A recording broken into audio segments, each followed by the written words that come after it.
जय हिंद एस्पिरेंट्स, कैसे हैं आप सब। Welcome to Uddhav IAS in the next video of Indian polity for UPSC civil services and other examinations. Last lecture में हमने फंडामेंटल राइट्स शुरू कर दिए थे। आर्टिकल 12 से लेकर आर्टिकल 18 तक हमने ख़त्म भी कर दिया था। साथ ही में हमने बेसिक स्ट्रक्चर डॉक्ट्राइन भी देख लिया था, है ना। जुडिशियल रिव्यू वाला देख लिया था, और कुछ important case like Kesavananda Bharati भी हमने देख लिए थे, जिसके अंदर हमें पता चला कि किस तरह से बेसिक स्ट्रक्चर डॉक्ट्रिन इवॉल्व होता है। राइट। तो आज हम कंटिन्यू करेंगे फ्रॉम आर्टिकल 19। देखिए, आर्टिकल 19 अपने आप में बहुत बड़ा आर्टिकल है, क्योंकि ये जो आर्टिकल है इसे हम कहते हैं राइट टू फ्रीडम, है ना। अब राइट टू फ्रीडम के अंदर कई सारे टाइप्स के फ्रीडम आते हैं, तो इन्हें पढ़ने के लिए थोड़ा वक्त जाएगा। हम कोशिश करेंगे कि आज मैक्सिमम कवर कर ले, लेकिन अगर नहीं होता है तो कोई बात नहीं, आर्टिकल 19 तक हम सीमित रखेंगे। उसके बाद से हम नेक्स्ट वीडियो में शुरू करेंगे, ठीक है। सो चलिए शुरू करते हैं। फंडामेंटल राइट्स हम पढ़ रहे हैं, ठीक है। आर्टिकल 19 से आज शुरू करेंगे। कोशिश करेंगे 24 तक खत्म हो, लेकिन अगर नहीं होता तो फिर कोई बात नहीं, नेक्स्ट वीडियो में हम उसे देख लेंगे। सबसे पहले समझ लीजिए कि जो आर्टिकल 19 है वो है रिगार्डिंग फ्रीडम। फ्रीडम का बेसिक मीनिंग तो आप सब जानते हैं, लेकिन कॉन्स्टिट्यूशन के अंदर फ्रीडम अलग तरीके से पढ़ा जाता है ना। फ्रीडम का मतलब सिर्फ आज़ादी नहीं होता है कि आप जो चाहे आप अपनी मर्जी से करो। राइट। काफ़ी सारे रेस्ट्रिक्शंस होते हैं। सिंपल सी बात है, देखिए, अगर हमें हमारा कॉन्स्टिट्यूशन किसी टाइप की फ्रीडम दे रहा है, वो किस कॉस्ट पे दे रहा होगा। सिर्फ एक ही मोटिव तो उसका होगा नहीं कि भैया ठीक है आप फ्रीडम ले लो और कुछ हमें रिटर्न में चाहिए नहीं। रिटर्न में और क्या डिमांड करें कि भैया हमारे देश की जो इंटीग्रिटी है, सोवरेंटी है, वो बरकरार रहनी चाहिए। अगर सोवरेंटी, इंटीग्रिटी या स्पिरिट ऑफ कॉन्स्टिट्यूशन इटसेल्फ, अगर कोई इस पे सवाल खड़ा होता है, तो इस केस में आपका फ्रीडम काम नहीं करेगा। राइट। तो यही छोटी मोटी टेक्निकलिटीज आज हम पढ़ने वाले हैं। सो चलिए शुरू करते हैं आर्टिकल 19 से। राइट। राइट टू फ्रीडम, ठीक है। ये सब तो चलता रहेगा। आर्टिकल 19 शुरू करते हैं। Protection of certain rights regarding freedom of speech and etcetera. सबसे पहले तो है फ्रीडम ऑफ स्पीच। पूरा आर्टिकल अगर हम देखने जाए तो उसमें अलग अलग है। Freedom of speech and expression है ना, असेंबली है, एसोसिएशन है, यूनियन है, move freely through out it's territory of India, residence और प्रोफेशन, ठीक है। अगर देखने जाए तो आर्टिकल 19 के अंदर ही ए से लेकर एफ तक के क्लॉजेस थे। राइट। हालांकि अभी फिलहाल ए से लेकर जी तक ही चल रहा है, लेकिन एफ वाला जो क्लॉज है वो था राइट टू प्रॉपर्टी, ठीक है। राइट टू प्रॉपर्टी वो रिपील कर दिया गया है through 44th constitutional amendment act, year है 1978। हमने पढ़ा था लास्ट लेक्चर में, ठीक है। वो जो आईसी गोलकनाथ वाला बड़ा केस हुआ था, ठीक है, सज्जन सिंह वाले केसेस थे, हमने देखे थे। तो ये सारी चीज़ें रिगार्डिंग राइट टू प्रॉपर्टी, जो कि अब नहीं रहा है, ठीक है। तो फिलहाल हमें क्या देखना है, आर्टिकल 19 क्लॉज ए से लेकर क्लॉज जी तक। सबसे पहला है clause A, all citizens shall have the right to freedom of speech and expression, है ना। Freedom of speech and expression, assemble peacefully, ये बी है। सी में क्या है, फॉर्म एसोसिएशंस और यूनियंस। डी में क्या है, move freely throughout the territory of India, to reside and settle in any part of the territory India. और एफ तो हमने देखा कि रिपील कर दिया गया है, ठीक है। चलिए आगे बढ़ते हैं। जी क्या था, प्रैक्टिस एनी प्रोफेशन और to carry on any occupation, trade और बिजनेस, ये भी हम आगे पढ़ेंगे। ये आपके लिए हमने कुछ कटआउट्स यहाँ पे रखे हैं, जो कि डायरेक्टली उठाए गए हैं बेयर एक्ट से, ठीक है। कॉन्स्टिट्यूशन ऑफ इंडिया जिसे हम कहते हैं, उसी में से उठाए गए हैं। आप चाहे तो पढ़ सकते हैं 4, 5, 6 और 1, 2, ठीक है। चलिए शुरू करते हैं from freedom of speech and expression. Explanation based on various judgment of supreme court, है ना। Freedom of speech and expression पढ़ने से पहले हमें ये देखना चाहिए कि सुप्रीम कोर्ट इसे कैसे इंटरप्रेट करता है। राइट। ध्यान दीजिएगा, all the citizens shall have the freedom to express, क्या एक्सप्रेस करना है, to express their views, right, opinions, belief, by किस तरीके से, by words, that is citizens अगर चाहे तो अपने व्यूज, ओपिनियंस, बिलीफ को पेश कर सकते हैं बाय रिटन और स्पोकन, है ना, या पेंटिंग,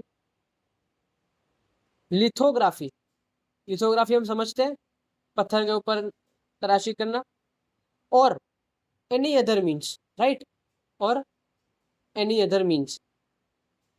तो ये है freedom of speech and expression कि भैया सिटीजन्स चाहे तो अपनी मर्जी से अपने व्यूज, अपने ओपिनियंस, अपने बिलीफ किसी भी मुद्दे पर व्यक्त कर सकते हैं। किस तरीके से? या तो लिखित में, या तो मौखिक में, चित्रकला के थ्रू, लिथोग्राफी के थ्रू, और any other means they feel better. ठीक है, अब एक चीज का यहाँ पे ध्यान रखना है कि it is not an absolute right, है ना,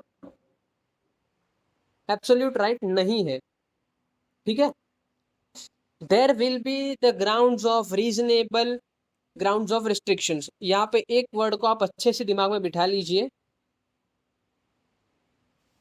रीजनेबल ग्राउंड्स ऑफ रेस्ट्रिक्शंस। ठीक है, बार बार मैं इसे नहीं लिखूंगा, काफी बड़ा है इसलिए। क्या है रीजनेबल ग्राउंड्स ऑफ रेस्ट्रिक्शंस? देखिए, अगर आपको परमिशन दी जा रही है कि भैया ये चीजें आप कर सकते हैं, लेकिन रीजनेबल ग्राउंड ऑफ रिस्ट्रिक्शंस ये है कि इन चीजों का आपको ध्यान रखना है, ये सेट ऑफ रूल्स है, इन चीजों का आपको ध्यान रखना है। मतलब ये कि मान लीजिए अगर ये आपकी एक्टिविटीज है और अगर आप इन्हें परफॉर्म कर रहे हैं, तो एक बात का ध्यान रखिएगा कि इन सारी चीजों पर अफेक्ट नहीं पड़ना चाहिए। अगर ये सारी चीजें अफेक्ट हो रही है तो फिर आप ये एक्टिविटी परफॉर्म नहीं कर सकते। समझे? मतलब आर्टिकल 19 क्लॉज 2 में हमें क्या दिया गया है?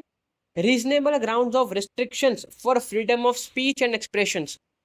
क्या है रीजनेबल ग्राउंड ऑफ रिस्ट्रिक्शंस? आइए समझते हैं, अच्छे से एक एक करके देखते हैं। पहले तो सोवरेनिटी, है ना,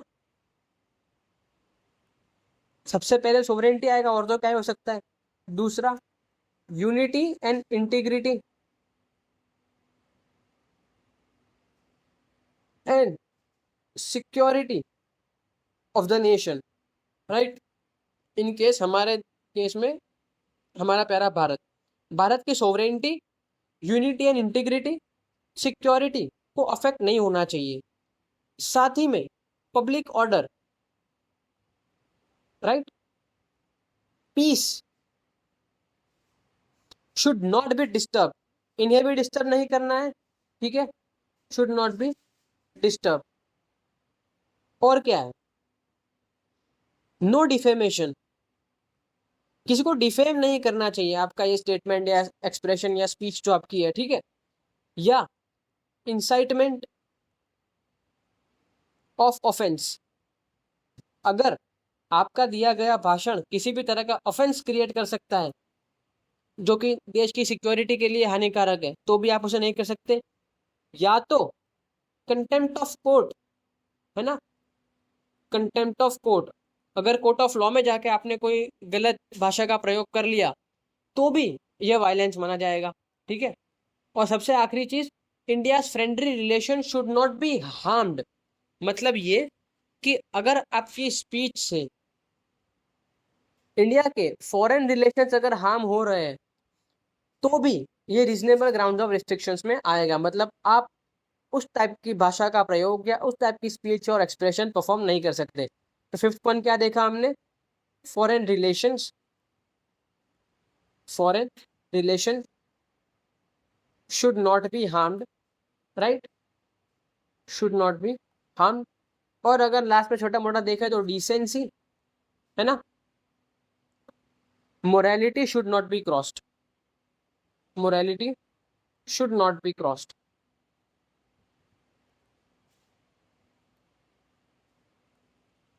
ये कुछ हो गए रीजनेबल ग्राउंड्स ऑफ रिस्ट्रिक्शंस। ठीक है, अब ये सिर्फ रीजनेबल ग्राउंड्स ऑफ रिस्ट्रिक्शंस है। मैं बार बार ये शब्द जो है रीजनेबल, इस पे क्यों फोकस कर रहा हूँ कि भैया आप तो किसी भी केस में हमें ये कह देंगे कि भैया ये तो रीजनेबल ग्राउंड ऑफ रिस्ट्रिक्शन में आता है तो आप ये नहीं बोल सकते। नहीं, इसको वैलिडेट करना पड़ेगा कि ये भैया ये ग्राउंड पे हम आपको रेस्ट्रिक्ट कर रहे हैं बोलने से। ठीक है, इंपॉर्टेंट चीज क्या है इसमें देखने लायक?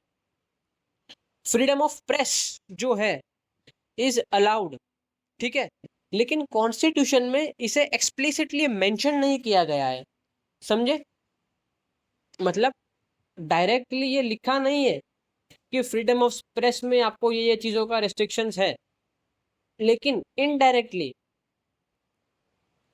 यानी कि इम्प्लिसिटली ये एक्सप्रेस किया गया है कॉन्स्टिट्यूशन में, ठीक है। एक लैंडमार्क केस होता है, इसका जजमेंट भी हमें देखना, अगर चाहे तो देख सकते हैं, जिसका नाम था Romesh Thapar versus the state of Madras.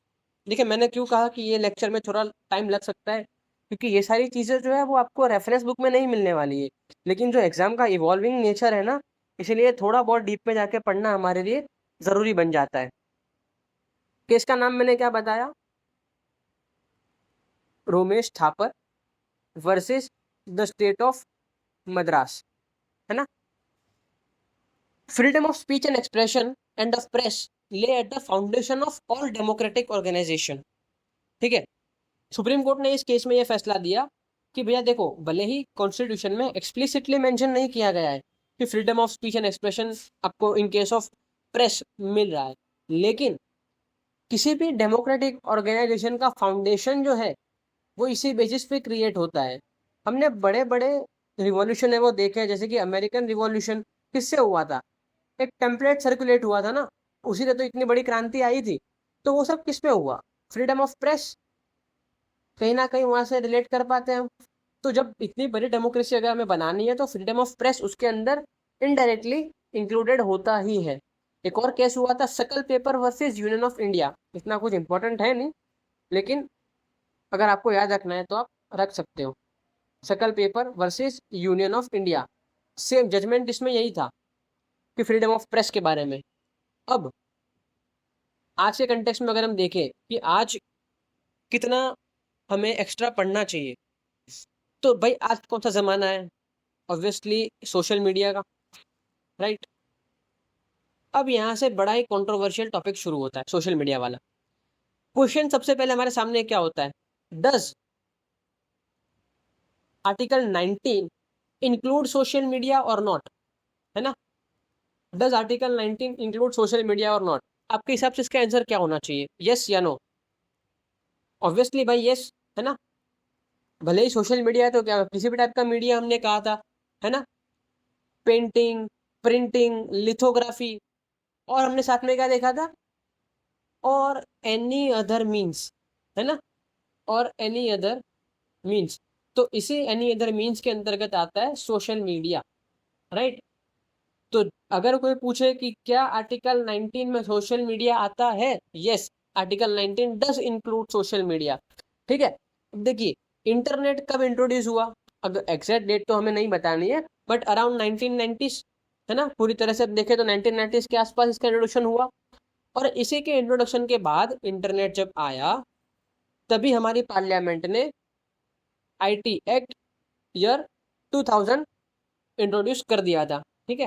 हालांकि आज के टाइम के हिसाब से बहुत पुराना है, आज तो 2023-24 में भी काफ़ी सारे इम्प्रूवमेंट इसमें देखने मिले हैं हमें, लेकिन अगर शुरुआत देखें तो आईटी एक्ट ईयर 2000, आईटी मतलब इंफॉर्मेशन टेक्नोलॉजी एक्ट ईयर 2000, ठीक है, it was introduce in the parliament. अब ज़रा सा गेम को समझिएगा किस तरह से मैं फ्लो को आगे ले जा रहा हूँ। आईटी एक्ट 2000 में एक सेक्शन था, सेक्शन 66A, राइट। क्या कहता है सेक्शन 66A? एक बार सुन लीजिए अच्छे से। Punishment for sending offensive messages through communication services etcetera bye means of computer resources और कम्युनिकेशन डिवाइसेस। क्या कहा इसमें?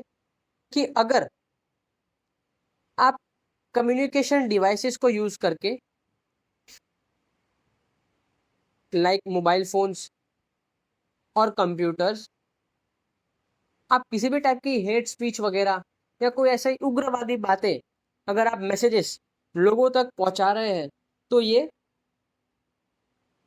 पनिशेबल ऑफेंस है ना। पनिशेबल ऑफेंस है। 66 में तो ये सीधा कह के छोड़ दिया, any information which the user knows is to be false and by for the purpose of causing annoyance or inconvenience, danger, obstruction, insult, hatred, etc. User जब जानता है कि मेरी इस स्टेटमेंट को देने से किसी भी टाइप की अगर किसी को हार्म क्रिएट होता है, इनकन्वीनियंस क्रिएट होता है, डेंजर फील होता है किसी को, या ऑब्स्ट्रक्शन, इंसल्ट या किसी भी टाइप का हेटरेड अगर स्प्रेड होता है, तो ये सारी ही चीजें पनिशेबल ऑफेंसेस में आएगी, है ना। अब देखो, ये जो मैंने वर्ड्स कहे ना, एक बार मैं आपके लिए अच्छे से लिख देता हूँ ताकि आपको समझ में आए। कैसे वर्ड्स है? एनोयंस, ठीक है, या फिर इनकन्वीनियंस,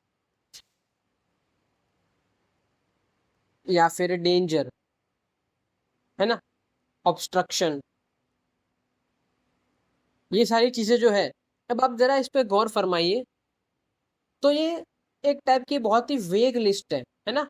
हमें कोई क्लियर आइडिया नहीं मिलता है कि भैया किस स्पीच को एनोइंग माना जाएगा, किस स्पीच से हम इनकन्वीनियंस क्रिएट कर रहे हैं, तो ये इनकन्वीनियंस की डेफिनेशन क्या है, डेंजर किस लेवल का, कैसे क्लासिफाई करना है, ये सारे क्वेश्चन हमारे सामने हैं, राइट। तो अब देखिए इस पे आगे क्या क्रिएट होगा, प्रॉब्लम्स क्रिएट होगी। चलिए, तो अब समझते हैं आगे किस तरह से बढ़ना है। अब कानून के अंदर लिखा नहीं है कि ये सब चीज़ों की डेफिनेशन क्या होगी, तो ऑब्वियसली क्या होगा, जब दो चीज़ें ऑपोजिट टकराएगी तो कॉन्फ्लिक्ट होगा कॉन्स्टिट्यूशन में, है ना।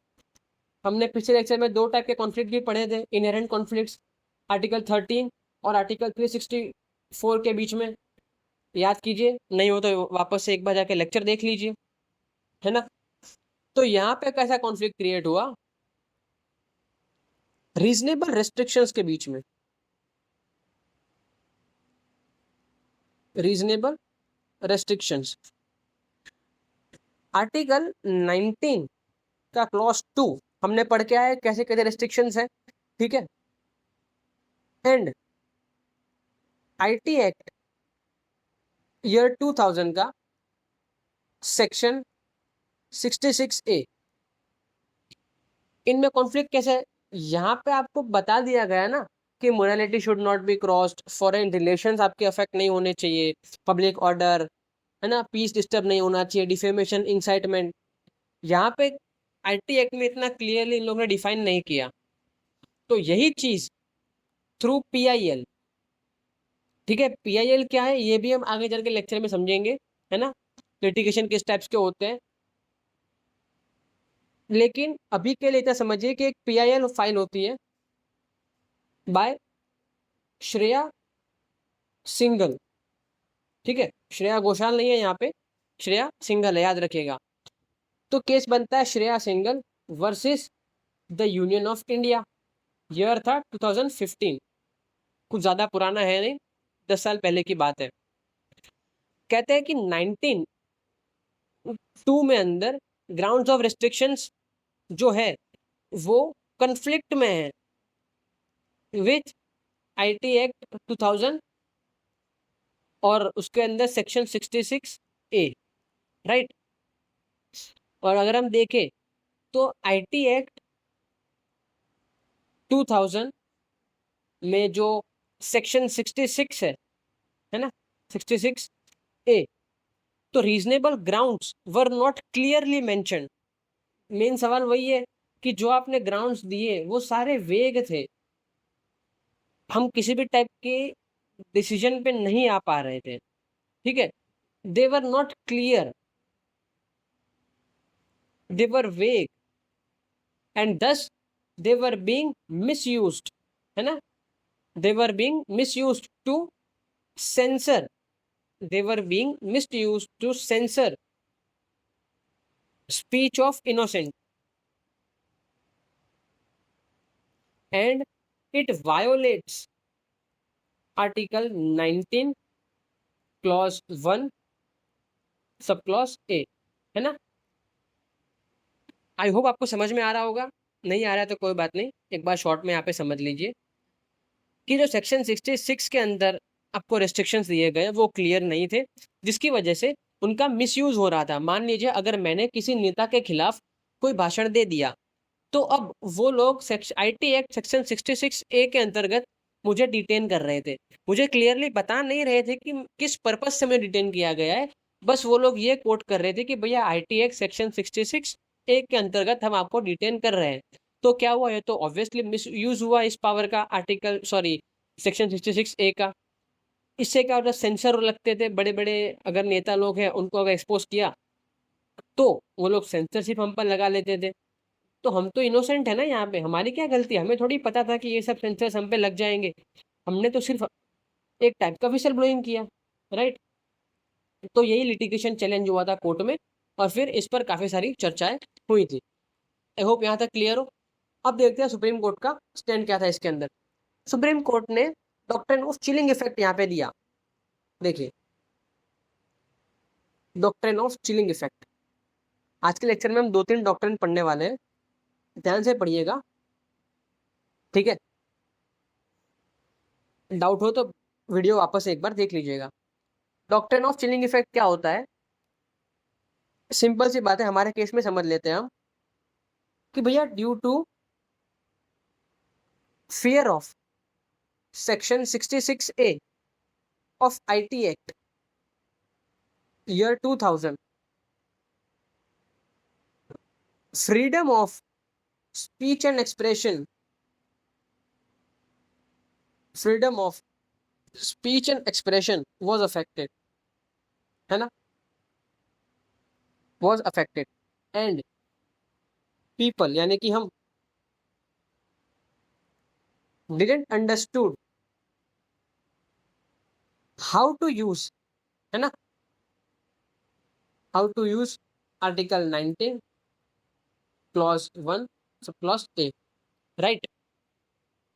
क्या लिखा है मैंने, एक बार अच्छे से पढ़िए कि भैया अगर किसी व्यक्ति को, भारत के नागरिक को एक्सरसाइज करना है अपना आर्टिकल 19,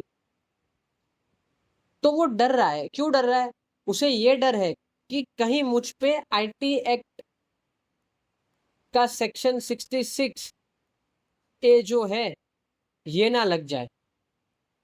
तो देखिए यहाँ पे कैसा है कि एक राइट को एक्सरसाइज करने के लिए आप डर रहे हैं, क्यों, क्योंकि आपके ऊपर कोई लीगल एक्शन लिया जा सकता है on the basis of other law. तो यहाँ पे तो हम ऑब्वियसली संकोच अनुभव करेंगे कि क्या हम हमारे राइट को एक्सरसाइज करें या ना करें, है ना। तो सुप्रीम कोर्ट क्या करती है, supreme court agreed that section 66A of IT act 2000 had chilling effect on article 19 clause 1 subclause A in other, and the other words used therein do not form the basis for imposing reasonable restriction on freedom। ठीक है, supreme court ये कहता है कि बात तो सही है यार, अगर किसी को अपना आर्टिकल 19 एक्सरसाइज करना है, फंडामेंटल राइट को एक्सरसाइज करना है, लेकिन वो डर रहा है, क्यों, क्योंकि उसके ऊपर चिलिंग इफेक्ट है, किसका, section 66A of IT act का। तो भैया ये तो बात पूरी तरह से गलत हुई।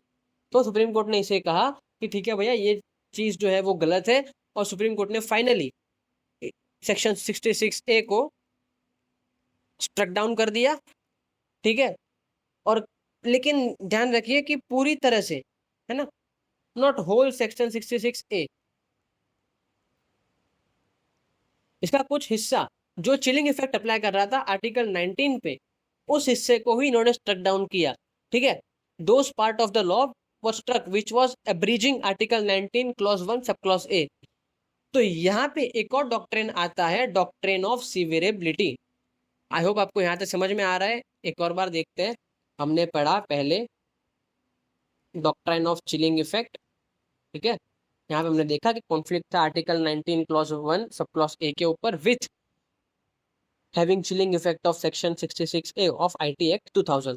तो यहाँ पे सुप्रीम कोर्ट ने कहा ठीक है, सेक्शन 66A के जो कुछ हिस्से हैं जो कि वेग है, क्लियरली डिफाइन नहीं कर रहे, जिसका मिसयूज हो सकता है, उन्हें हम स्ट्रक डाउन कर रहे हैं, लेकिन पूरे सेक्शन को स्ट्रक डाउन नहीं कर रहे।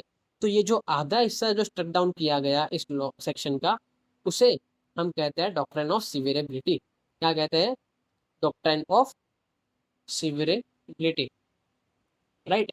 क्या होता है सीवियरेबिलिटी, if the part of the law which is unconstitutional it can be cut and the remainder of the law can function by itself, then only that part should be severed, यानी कि cut, not the entire law, ठीक है। मतलब मान लीजिए कोई इतना हिस्सा है अगर लॉ का, और आप ये मानते हैं कि भैया जो इतना हिस्सा है, मान लीजिए सेक्शन 66A है ऑफ आईटी एक्ट, ठीक है, अब ये पूरा सही है लेकिन जो इतना हिस्सा इसके अंदर है वो अनकॉन्स्टिट्यूशन लग रहा है, तो चलिए इतने हिस्से को हम आज से स्ट्रक डाउन करते हैं, मतलब ये नल एंड वॉइड है।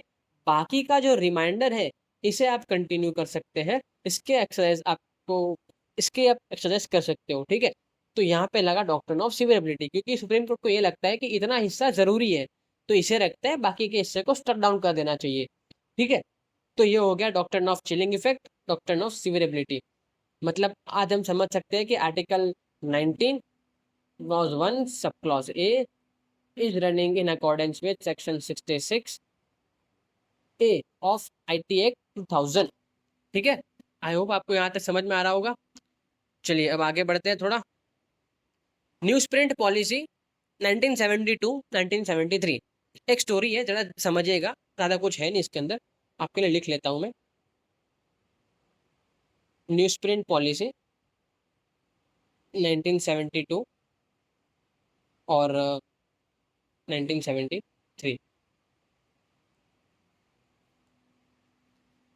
स्टोरी ये है, इंडिया ने इंदिरा गांधी की सरकार के टाइम के आसपास अगर हम देखें तो 3 बड़े वॉर हमने फेस कर लिए थे, है ना, 10 साल के अंदर ही।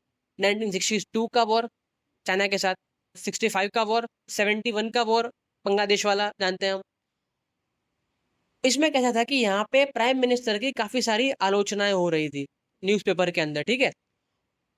And to avoid this criticism of madam prime minister Indira Gandhi via newspaper, सरकार क्या करती है, citing this reasons of wars, ठीक है, the then prime minister Indira Gandhi stated that due to the poor forex reserve we can not import newsprint, यानी कि paper जिसपे हम न्यूज प्रिंट कर रहे थे, एंड दस kept regulation on newspaper and tried to control indirectly via newsprint policy 1972-73, which ultimately violated Article 19 clause 1 सब clause A।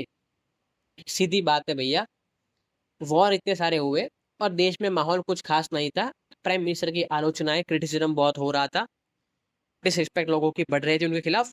तो उन्होंने क्या किया भैया, रीजन ये दिया कि हमारे यहाँ पे फॉरेक्स रिजर्व जो है वो कम होते जा रहे हैं, इसकी वजह से न्यूज़पेपर जो हम पेपर बाहर से ला रहे हैं, फॉरेन से इंपोर्ट करवा रहे हैं, उसकी कमी हो रही है, जिसकी वजह से अब हम इस चीज़ को रेगुलेट करेंगे।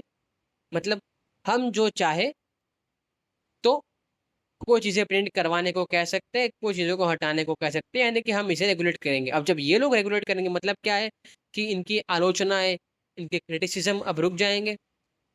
अब आप देखिए कि ये क्या हो रहा है, अल्टीमेटली तो ये वायलेशन है हमारे फंडामेंटल राइट का, है ना। Article 19 clause 1 sub clause A, freedom of speech and expression. तो this was challenge in court of law, और इसमें भी एक केस होता है कि इसका नाम हमें याद रखने की जरूरत नहीं है, लेकिन बताने के लिए बता दूं, Bennett Coleman and company versus union of India. अब जो बेनेट कोलमैन है ना, ये वही कंपनी है आपकी टाइम्स ऑफ इंडिया वाली, है ना। टाइम्स ऑफ इंडिया कंपनी की जो मेन पेरेंट कंपनी थी, उन्होंने केस कर दिया versus the union of India, और इन्होंने ये आर्ग्यू किया कि ये जो पॉलिसी लाई है सरकार ने, न्यूज़ प्रिंट पॉलिसी ऑफ 1972, ये वायलेट कर रही है हमारे फंडामेंटल राइट को। तो सुप्रीम कोर्ट ने तुरंत ही इस पॉलिसी को नल एंड वॉइड डिक्लेयर कर दिया, है ना। क्यों? क्योंकि ये फंडामेंटल राइट को ब्रीच कर रही थी, और गवर्नमेंट को ये आदेश दिया कि you can not do indirectly what you are not allowed to directly, है ना। लिख लेता हूँ, आपको स्टेटमेंट शायद काम आ जाए। You cannot do it. You cannot do it indirectly. What you are not allowed to do directly. Right? Simple है स्टेटमेंट, समझ लीजिए कि भैया अगर आपको हमने इस रास्ते से जाने के लिए मना किया है और कह रहे हैं कि यहाँ पे आपको नहीं पहुंचना है, तो आप तो फिर क्या कहेंगे, ठीक है भैया आपने ये रास्ते से मना किया है ना, चलो हम दूसरा रास्ता ले लेते हैं। तो नहीं भैया, ये बात भी गलत है।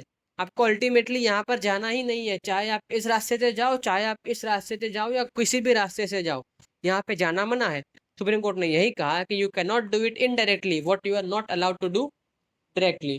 ठीक है, और इसी को हम कहते हैं doctrine of colourable legislation. Whatever is prohibited directly is prohibited indirectly also, है ना। क्या कहते हैं? डॉक्ट्रिन ऑफ कलरेबल लेजिस्लेशन, है ना। सिंपल अगर आपको लिखना है तो अपने नोट में ऐड कर दीजिए, whatever is prohibited directly is also prohibited indirectly, है ना। वही जो मैं एग्जांपल दिया कि भैया आपको यहाँ पे नहीं जाना है, चाहे आप इस रास्ते से जाओ, इस रास्ते से जाओ, या इस रास्ते से जाओ, यहाँ जाना ही मना है। ठीक है, तो ये हो गया डॉक्ट्रिन ऑफ कलरेबल लेजिस्लेशन। चलिए, आई होप आपको यहाँ तक समझ में आया होगा। आगे बढ़ते हैं। एक और हमें चीज समझनी है, सेडिशन वाली, राइट। सेडिशन, भड़काऊ बयान, है ना, भड़काऊ भाषण आप कह सकते हैं। इसकी शुरुआत कब हुई थी अगर समझ लीजिए, तो 1857 का जो रिवॉल्ट हुआ था ना, सिपाही म्यूटेनी हम जिसे कहते हैं, उसी के आसपास इसकी जो शुरुआत हुई सेडिशन की। आपने भैया तब के कंपनी रूल के खिलाफ अगर आपने कोई भड़काऊ भाषण दे दिया या उनके विरोध में कुछ बोल लिया, तो वो एज अ सेडिशन काउंट किया जाएगा। ठीक है, तो 1860 के अंदर आईपीसी आईपीसी ने इंट्रोड्यूस आईपीसी के अंदर इंट्रोड्यूस हुआ था section 124A, which introduced a new crime called as sedition। याद रख लीजिए, 1860 IPC section 124A, a new crime was added, जिसे हम कहते हैं सेडिशन, है ना। IPC was formed in the background of 1857 War of Independence. Thus, it was for government rather for justice and to suppress the nationalist movement, है ना। मतलब ये जो लाया गया ना आईपीसी, ये इसलिए नहीं लाया गया था कि लोगों का हित हो, लोगों का फायदा हो, बल्कि इसीलिए लाया गया कि लोगों की जो विचारधारा है, जो कि कंपनी के विरुद्ध जा रही है, अपोजिट जा रही है, उसको कर्ब करने के लिए, जो नेशनलिस्ट मूवमेंट उस वक्त बढ़ रही थी, उस सेंटिमेंट को कम करने के लिए आईपीसी लाया गया था। और उसी के अंतर्गत कॉलोनियल लॉ जिसे हम कहते हैं सेक्शन 124A सेडिशन को डिफाइन किया गया था। क्या डेफिनेशन दी सेडिशन की?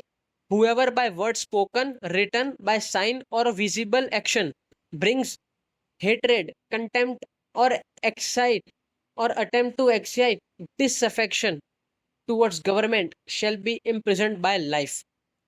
सबसे पहले सेडिशन की डेफिनेशन दी कि भैया बाय एनी मीन्स अगर आप विरोध कर रहे हो, अगर आप अपोज कर रहे हो गवर्नमेंट का, या हेट्रेड फैला रहे हो गवर्नमेंट के खिलाफ, तो आपको पनिशमेंट दी जाएगी सीधी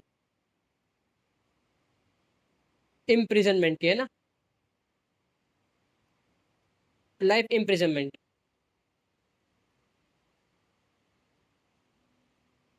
ये था आपके लिए section 124A, to suppress the criticism of government nationalist movement. Later it was challenged. अब ये तो बुरी बात है ना, कब तक चलेगा ही, गवर्नमेंट के खिलाफ आप बोलने नहीं दे रहे हो। तो बहुत टाइम बाद, देखिए 1860 में सिलसिला शुरू हुआ था, ऑलमोस्ट 100 साल बाद 1962 में एक केस होता है Kedarnath Singh versus the state of Bihar. Generally आपको देखने कहीं मिलेगा नहीं, लेकिन हम पढ़ रहे हैं Kedarnath Singh versus the state of Bihar, year था 1962। इस सेक्शन 124A कॉन्स्टिट्यूशनल, है ना। क्वेश्चन क्या था? Question of law before the court of law क्या था?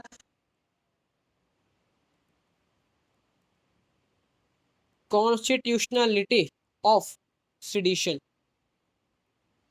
यही क्वेश्चन ऑफ लॉ था। Supreme court stated that yes जी, कॉन्स्टिट्यूशनल तो है, a person could be prosecuted for sedition, है ना, जी हाँ, आपको सजा हो सकती है सेडिशन के लिए। कब? ओनली इफ और it causes disturbance of public peace or cause incitement to violence or intends to create a public disorder, else it would be considered as a free speech। मतलब public order, morality, incitement, danger, disturbing the peace, अगर इन सारी चीजों को affect कर रहा है तो ये पनिशेबल ऑफेंस माना जाएगा, है ना। इसके अलावा अगर किसी चीज का भाषण वगैरह आप दे रहे हो तो ये फिर अनकॉन्स्टिट्यूशनल नहीं है। It comes under article 19, that is freedom of speech and expression. इसे हमारे recent chief justice DY Chandrachud ने क्या कहा? Dissent is the safety valve of democracy, है ना। डेमोक्रेसी के अंदर अगर किसी फीलिंग्स को रिलीज करना है, पेंट अप फीलिंग्स को, तो डिसेंट यानी कि मतभेद ही है जो इस चीज को कर सकता है ना। इनकी स्टेटमेंट है, आपको मेंस के आंसर राइटिंग में काम आ सकती है। ठीक है, आई होप आपको यहां तक समझ में आया होगा। अब हम शुरू करते हैं आर्टिकल 19 में ही एक और अलग हिस्सा। यहाँ पे फ्रीडम ऑफ स्पीच वाला हिस्सा खत्म हो गया, ठीक है, सबसे बड़ा वाला यही था। अब शुरू करते हैं freedom to assemble peacefully and without arms, है ना। Freedom to assemble peacefully and without arms, पढ़ने से समझ में आ रहा है हमें कि भैया इकट्ठा होइए, ठीक है, कोई बात नहीं, लेकिन शांति से, है ना, शांति भंग नहीं होनी चाहिए, और विदाउट आर्म्स, किसी भी टाइप का आपको असला तसला हाथ में नहीं रखना है। ऑल सिटीजन्स, क्या कहते हैं ये? All citizens shall have the right to assemble peacefully and without harm. Peacefully का मतलब क्या हुआ यहाँ पे? कि धरना, प्रोसेशन, मार्च या रैली, है ना, लिख देता हूं यहाँ पे, धरना, प्रोसेशन, मार्च या रैली एक्सेट्रा, अगर ये सारे पीसफुल मीन्स से किए जाते हैं, पीसफुल मीन्स से किए जाते हैं तो ये अलाउड है ना। विदाउट आर्म्स मतलब ये कि even the display of weapons is not allowed, है ना। आप कहेंगे भैया मेरे पास राइफल है, कोई बात नहीं, लेकिन गोलियां नहीं है, अंदर खाली है, नहीं, वो भी अलाउड नहीं है, ठीक है ना, क्योंकि गोली तो कभी भी डाली जा सकती है बाद में, है ना। तो डिस्प्ले ऑफ वेपन्स ये भी अलाउड नहीं था। मतलब ये कि अगर पोटेंशियल लॉस ऑफ पीस भी है, अभी लॉस हुआ तो नहीं है, लेकिन अभी लॉस हुआ तो नहीं है लेकिन खतरा भी है पीस को आगे चलकर, तो भी आप इसे एक्सरसाइज नहीं कर सकते। ये था इसका रीजनेबल ग्राउंड ऑफ रेस्ट्रिक्शंस, ठीक है।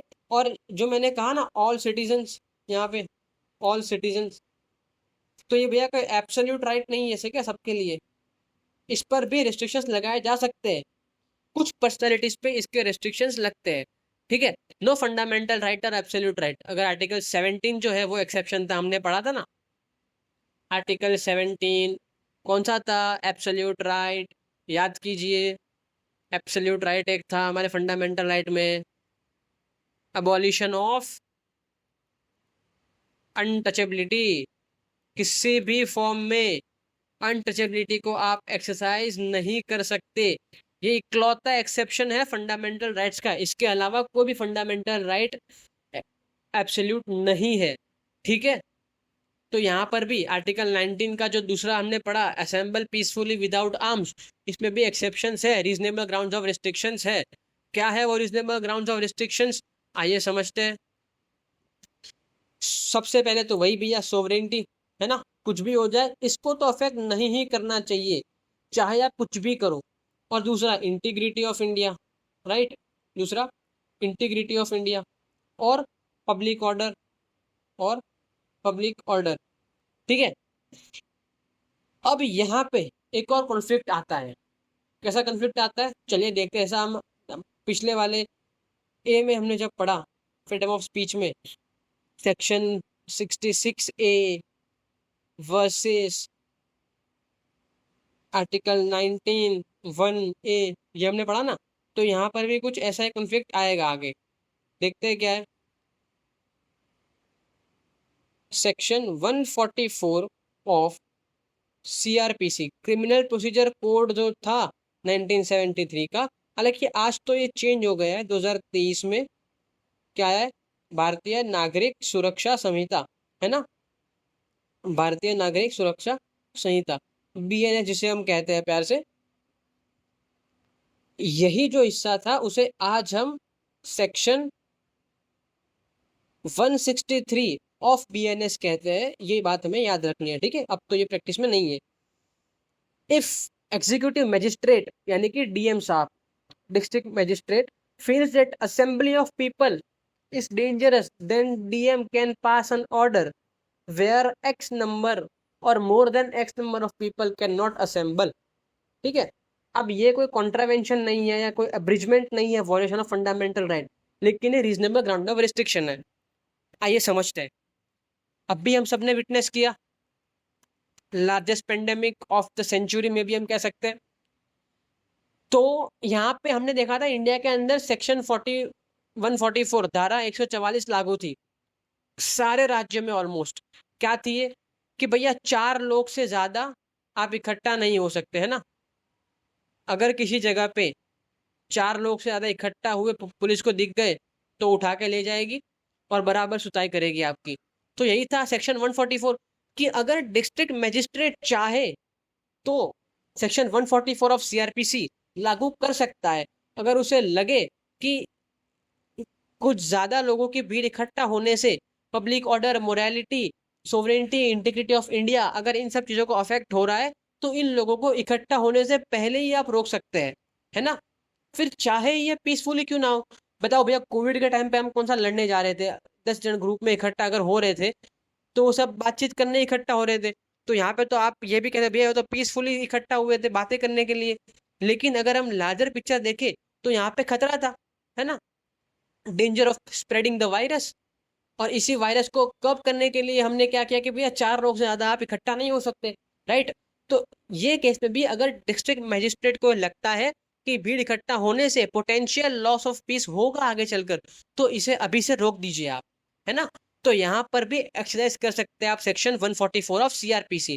लेकिन अब होता क्या है, यहाँ पे काफी लोग खड़े हो जाएंगे ये सवाल लेकर कि भैया ये तो फिर वायलेशन हुआ हमारे फंडामेंटल राइट का, तो असेंबल पीसफुली, है ना।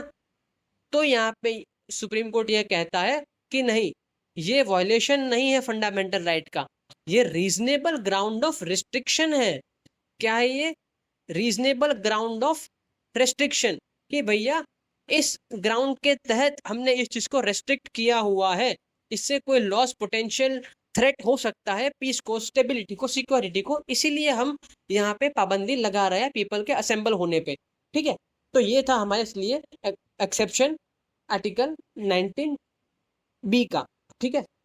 अब एक और छोटी चीज समझ लेते हैं, राइट टू स्ट्राइक, है ना। स्ट्राइक्स जो होती है, हड़ताल जिसे हम कहते हैं, अब ये कोई फंडामेंटल राइट नहीं है, ठीक है। हाँ, इसे मैक्स टू मैक्स एक लीगल राइट हम मान सकते हैं, लेकिन फंडामेंटल राइट तो इसे नहीं ही मानेंगे, ठीक है। फंडामेंटल राइट नहीं है ये, सिर्फ इतना जानना आपके लिए जरूरी था। I hope I am making sense. चलिए आगे बढ़ते हैं, मैं पेज क्लियर कर लेता हूं। अब देखिए क्या है अगला हिस्सा, A और B तो हो गया। C क्या है, टू फॉर्म एसोसिएशंस और यूनियंस और कोऑपरेटिव सोसाइटीज। अब देखिए ब्रैकेट में लिखा है, इसका मतलब ये नहीं कि ऐसे ही लिख दिया है। ब्रैकेट में क्यों लिखा है, क्योंकि ये चीज 97th कॉन्स्टिट्यूशनल अमेंडमेंट एक्ट के थ्रू लाई गई थी, ईयर था 2011, ठीक है। इसलिए कहता हूँ बैर एक्ट और कॉन्स्टिट्यूशन को बड़े ही ध्यान से पढ़िए, एक एक छोटी से छोटी चीज भी यहाँ पे मायने रखती है, ठीक है। ये 3F मुझे बताइए क्या है, आप हमने आगे डिस्कस किया, कमेंट्स में बताइए इसका आंसर कि इसके लिए क्यों ऐसी जगह ब्लैंक छोड़ी गई है। ठीक है, चलिए तो समझते हैं। Clause C, to form associations और यूनियंस और cooperative societies. All citizens have the right to form association और यूनियंस और कोऑपरेटिव सोसाइटीज, लेकिन इस पर भी क्या लगेगा जी, बिल्कुल reasonable grounds of restrictions, reasonable grounds of restrictions. और क्या हो गए रीजनेबल ग्राउंड्स? वही सोवरेनिटी, इंटीग्रिटी, है ना, पब्लिक ऑर्डर या मोरालिटी, ये सब चीज़ें अगर अफेक्ट हो रही है तो आप यूनियन, है ना, कोऑपरेटिव सोसाइटीज नहीं बना सकते, है ना। और देखिए इसी का एज अ रिजल्ट हमने लाया था यूएपीए एक्ट, है ना, यूएपीए ईयर था 1962। इस पे भी रिसेंट डेवलपमेंट हुए हैं, या आप बताना क्या हुआ है, लेकिन यूएपीए याद रखिए। यूएपीए क्या है? Unlawful activities prevention act, year था 1962, यूएपीए एक्ट 1962। पिछले एक दो सालों में ये भी काफी कंट्रोवर्शियल टॉपिक रहा है। हमने देखा होगा न्यूज़पेपर में काफी चला था, किसी एक न्यूज़पेपर जर्नलिस्ट को इन लोग ने अरेस्ट कर दिया था यूएपीए के अंतर्गत। ठीक है ना, तो ठीक है, सब चलता रहता है, करंट अफेयर से अपडेट रहते रहिएगा। It can be implemented for violation of reasonable ground of restriction. UAPA लागू हो सकता है आपके ऊपर भैया।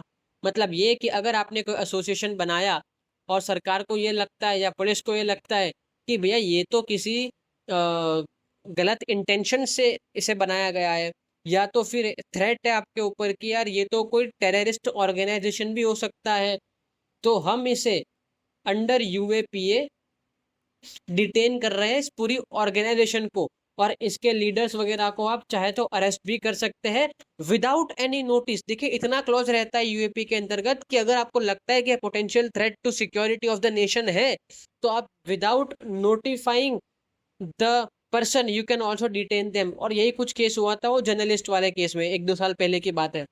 ठीक है, तो क्या सीखा हमने इसमें कि रीजनेबल ग्राउंड ऑफ रिस्ट्रिक्शन इसमें भी रहते हैं। Article 19 C, formation of association और यूनियन और कोऑपरेटिव सोसाइटीज। अगर सरकार को लगता है कि सोवरेनिटी, इंटीग्रिटी ऑफ इंडिया या पब्लिक ऑर्डर और मोरालिटी को डिस्टर्ब कर रहा है, तो इस पर भी आप रेस्ट्रिक्शंस लगा सकते हैं। ये था हमारे लिए फंडामेंटल राइट, आर्टिकल 19 सी। ठीक है, चलिए आगे बढ़ते हैं। सी हो गया। डी क्या है? To move freely throughout the territory of India to reside settle in any part of the territory of India. ये दोनों हम साथ में पढ़ लेते हैं, क्योंकि यहाँ पे इंडिया के टेरिटरी में हमको कहीं भी फ्रीली घूमने की परमिशन दी जा रही है, और यहाँ पे कहीं भी अपना आवास, है ना, या ठिकाना आप लगा सकते हैं। ठीक है, रेसिडेंस आपको यहाँ पे राइट मिल रहा है कि इंडिया के अंदर किसी भी जगह पे आप चाहे तो कहीं भी घूम सकते हैं, freely move through out the territory of India और फ्रीली रिसाइड। अभी जो मूव एंड रिसाइड है ना, ऑब्वियसली क्या होगा, देखिए समझना क्या है इसके अंदर कि ठीक है हमारे पास ये अधिकार है कि जहां चाहे हम वहां घूम सकते हैं, जहां चाहे हम वहां रह सकते हैं हमारे इंडिया के टेरिटरी में। ठीक है, लेकिन समझने की बात ये क्या है कि क्या इसके भी कोई एक्सेप्शंस है? जी बिल्कुल, एक्सेप्शन क्यों नहीं होंगे। सिर्फ आर्टिकल 17 इकलौता ऐसा आर्टिकल था फंडामेंटल राइट में जिसके कोई एक्सेप्शन नहीं थे, वो एब्सोल्यूट था, राइट। लेकिन इसके भी एक्सेप्शन है, क्या है भैया? मान लीजिए अगर आप कल को ये कहे कि मुझे राष्ट्रपति भवन के अंदर जाके रात को बिस्तर पे सोना है, आराम करना है मुझे, तो उसकी परमिशन तो ऑब्वियसली नहीं मिलेगी, है ना। या कल को अगर आप कह दे कि भैया मुझे मोदी जी के बगल वाला जो घर है वहां पे मुझे अपना घर बनाना है, उनका जो गार्डन है मुझे वहां पे अपना घर बना के रहना है, तो ऑब्वियसली रिस्ट्रिक्शन रिस्ट्रिक्शन तो यही होंगे ना, और क्या ही होंगे। कॉमन सेंस वाली बात है समझने की यहाँ पे, है ना।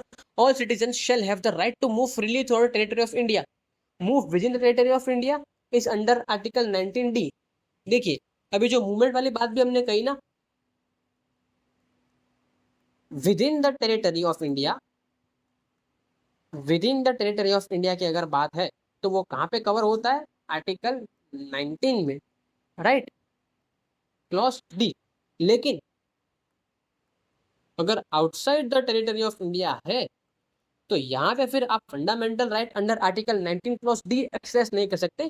यहाँ पे आएगा आपके लिए आर्टिकल 21, सबसे इंपॉर्टेंट आर्टिकल माना जाता है, राइट टू लाइफ। ठीक है, ये भी हम आगे चल के पढ़ेंगे, लेकिन इतना अभी के लिए याद रखिए कि इंडिया के अंदर अगर आपको माइग्रेशन करना है तो आर्टिकल 19 क्लॉज डी, और अगर इंडिया के बाहर तो आर्टिकल 21। रीजनेबल रिस्ट्रिक्शंस क्या है? In the interest of general public और for the protection of interest of any scheduled tribe, है ना। हमने देखा था कि मान लीजिए भैया शेड्यूल्ड ट्राइब्स वाले एरिया है, ठीक है, हम सारे शेड्यूल्स पढ़ते हैं, tears of old PM 12 schedule है, उसके अंदर 5th और 6th शेड्यूल्स जो आते हैं, वहाँ पे जो एरियाज होते हैं जिन्हें शेड्यूल्ड एरियाज डिक्लेयर किए जाते हैं प्रेसिडेंट या गवर्नर के द्वारा, तो उसमें ना बाकी सारे लोगों को जाने की, आम पीपल ऑफ इंडिया सिटीजन जो है उन्हें परमिशन नहीं रहती है। क्यों? क्योंकि भैया उनके कल्चर को हमें प्रिजर्व रखना है, प्रोटेक्ट रखना है ना। इसीलिए आप वहाँ पे रिस्ट्रिक्शंस लगा सकते हैं कि भाई यहाँ पे आप फ्रीली नहीं घूम सकते। और अगर सरकार चाहे तो कोई, जैसे कि हो गए सीक्रेट एरियाज, क्या हो गए सीक्रेट एरियाज, ठीक है। दूसरा मिलिट्री एरियाज, है ना, मिलिट्री एरिया, क्रिटिकल इंफ्रास्ट्रक्चर वाले जो एरियाज है, इंस्टॉलेशन आर्मी के वगैरह है, वहाँ पे अगर चाहे तो प्रोटेक्टेड एरियाज। प्रोटेक्टेड एरियाज में क्या क्या आएगा?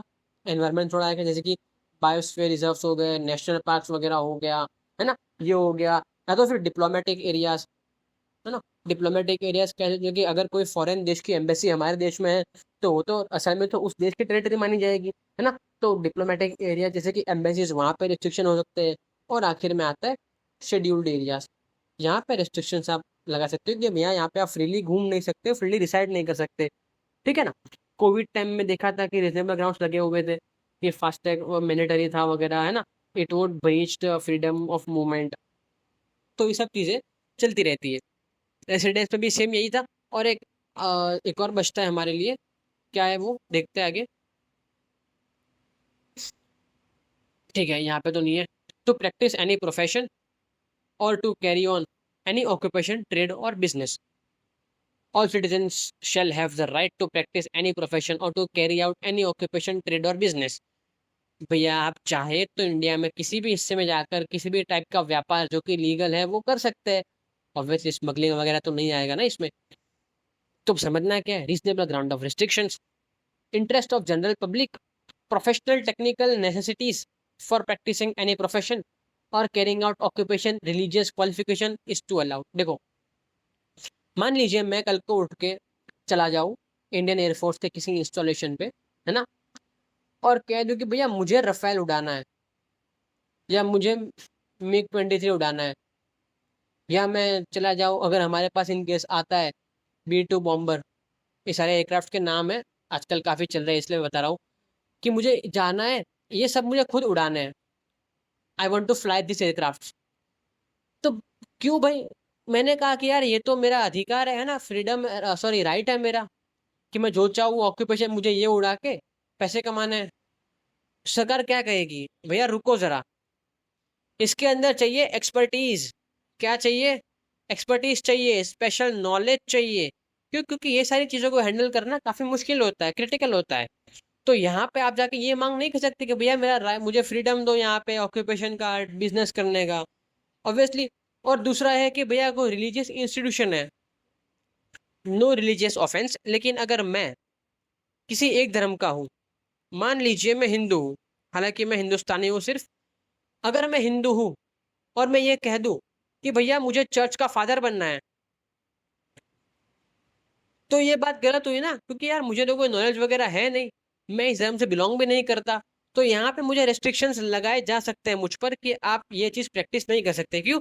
क्योंकि it requires religious specific qualifications, इसीलिए यहाँ पे प्रोफेशन ऑक्यूपेशन वाला नहीं आता है। ठीक है, I hope I am making sense till here. चलिए, यहाँ पे होता है ये सारे आर्टिकल खत्म। एक और जो यहाँ पे बचा है F, ये क्या था? और कुछ नहीं बल्कि राइट टू प्रॉपर्टी था, जो कि अब एक फंडामेंटल राइट नहीं रहा है, बल्कि इसे एक लीगल राइट दिया गया है। ठीक है, कहाँ दिया गया है ये आप मुझे आगे कमेंट्स में बताइए। आई होप यहाँ तक आपको समझ में आया होगा। आज हमने सिर्फ आर्टिकल 19 किया है ख़त्म, पूरी तरह डिटेल में किया है, आपको कहीं और ये चीज़ें नहीं मिलने वाली है। तो वीडियो अगर लंबा हो गया है तो डोंट वरी, 1.25x पे देख सकते हैं, 1.5x पे देख सकते हैं।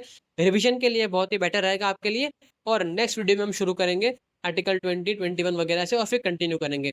I hope I am making sense. चलिए मिलते हैं नेक्स्ट टाइम, तब तक के लिए जय Hind. This is Jatin Rawal signing off till we meet next time. Keep hustling, keep learning.